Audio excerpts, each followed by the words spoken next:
If you ask me what sort of watch I'd be wearing in 2025, when I first got into watches, I definitely wouldn't have given you the answer of this one. And sure, it's got a black dial. There's nothing new about me being boring, but a lumed bi-directional ceramic bezel with a bezel knurling in gold, and then gold accents on the indices and hands in a true GMT style watch, not typically my style. But there's a kicker here also in that it has a bracelet link removal system that doesn't use a pin or collar or screws. It's got to be one of the coolest things that I've seen out of a watch brand. And the best part, it doesn't come out of Switzerland. So it means it's at a more reasonable price. This is the Wise ADX 101 YG True GMT with 18 karat gold cap. It's a mouthful skew. Now, trust me, there's a lot more going on here than meets the eye. First impressions, sure, it's striking. You can see the press images. You can see my images here. It's got this sharp contrast between the black dial and the polished gold indices and gold filling on the bezel here. Now, to start with, this whole thing is made out of 904L steel. And that's what Rolex talks about a lot. It's a highly corrosion-resistant version of stainless steel. 316L stainless steel and 904L stainless steel. The only difference there has to do with the chemical composition of the steel itself. There's a little extra elements in there to make it a little more corrosion-resistant, specifically as it relates to salt water. It's super unnecessary and mostly marketing speak between the two, but you do get less pitting and less long-term corrosion effects that you would find, especially if you're in saltwater environments. This has inside it the Miyota 9075 True GMT movement, so independent set hour hand. I haven't had a feeling that it feels cheap or, poorly engineered. It really has a good tactile response so that when I set each of those hours, it feels very similar to when I use a Rolex Explorer or a GMT or any of those higher end brands that I've used in the past. Now, the 9075 does suffer from a small wiggle, something we have seen on prior Rolex models like the 3185 movement, where in the 90s and early 2000s, those GMT movements have another wobble to their GMT hand. This suffers from a little bit of a wobble to the minute hand as you set it, but once you lock it in, it's all good to go. Other major specs, it's 40 millimeters across, 47 millimeters lug to lug, and just under 13 millimeters thick.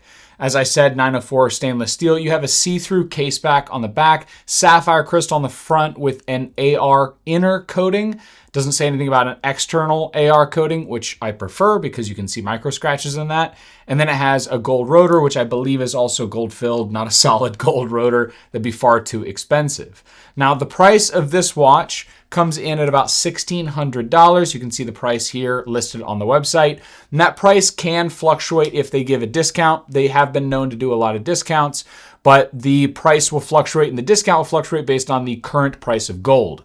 Obviously, if you've been watching anything about gold pricing, it's been going up recently due to the instability in the markets. And we get into a whole side conversation about the economics of money being shuffled into gold in economic uncertain times.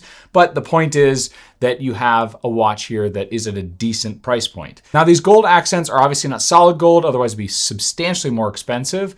Instead, you're looking at gold filled. Now, there's a big difference here between gold filled and gold plated, and I didn't even understand exactly how big the void is between them.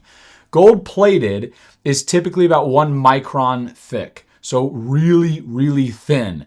In millimeters and inches, I have those conversions right here. Super thin. You wouldn't be able to tell it if you looked at it sideways. Basically a foil, like a really thin foil.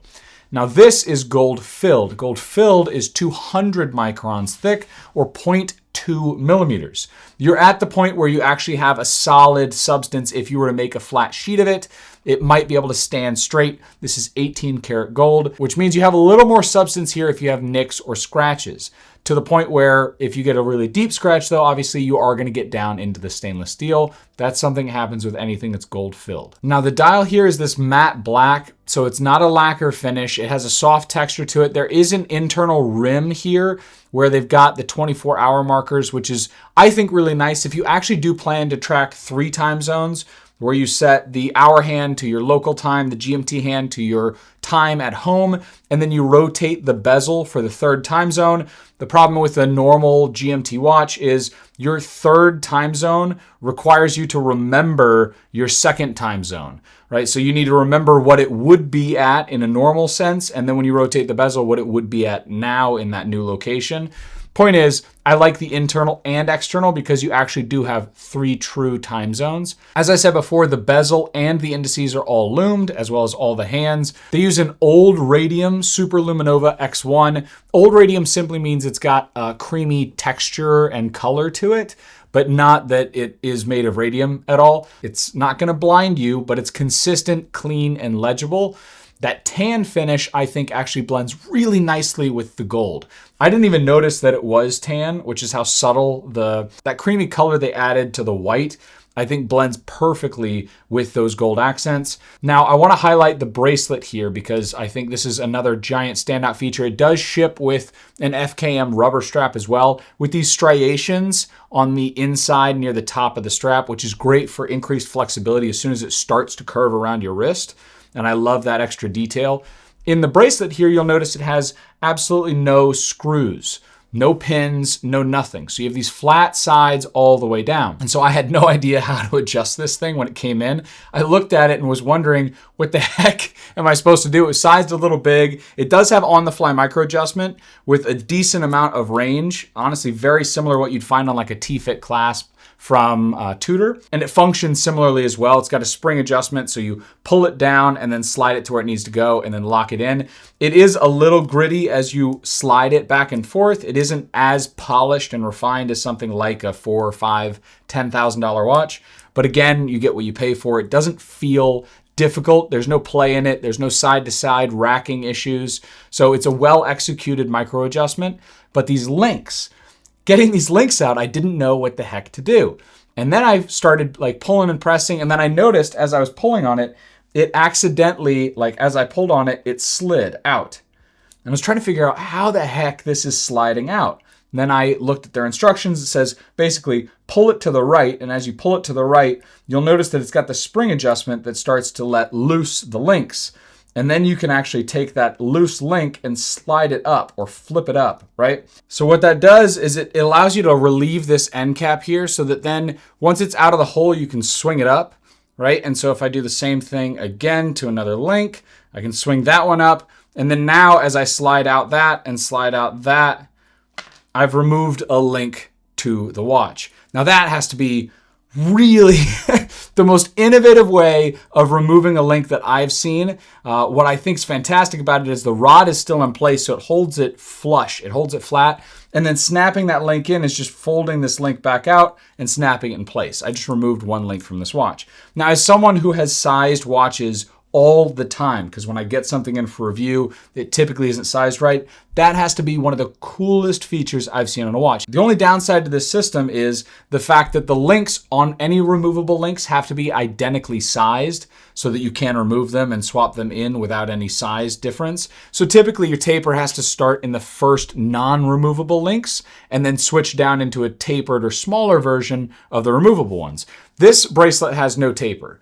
And I've always been a fan of having a taper in the bracelet because I think it adds a little bit more refined elegance to the watch. In this case, because there is no taper, it always makes it feel a little bit more rugged, a little bit more toolish. And that's personal preference. For me, I prefer a little bit of taper, especially if you can get down to 18 millimeters at the clasp. It gives you a little bit more of that feeling. Now, this bracelet is also 904L stainless steel. So again, you get the same corrosion resistance upgrade that you would over 316L stainless steel if you're someone that's in salt water all the time. And then if you like this model and the 904L stainless steel and you don't want the gold cap, they also have different versions on their website at much more reasonable micro-brand expected price ranges in the 600s and 700s. In terms of wearability, it's a 40 millimeter watch. It wears perfectly. It's super comfortable, wraps around the wrist, no issue whatsoever. I think that especially since I can size this bracelet to whatever I want on the fly, it just makes it lends it to be so useful. The downsides, I'm not a huge fan of the polished links. I think it looks really elegant, but I've already started to mar them and ding them a little bit, and I've only been wearing it for a few days. It's always a downside with polished mid links like this. I think the gold capped accents are obviously take it or leave it. They do have a nice little feature here with a date window at 10. When it's the 10th day of the month, it turns into an X, which I just think is a really cool, unexpected addition that I didn't know was going to be part of the watch. Functionality's been great. Bezel action is really refined, nice and clickable, doesn't feel gritty. 72 click bezel, which is super weird in that it's 6 clicks per setting, which means you won't be able to set it to like 5-minute increments if you have a weird time zone that you're looking at. I don't know why they did 72 click bidirectional, but you know, it still works, it's still functional. So all in all, great watch, very nice looking package, awesome engineering here on the links.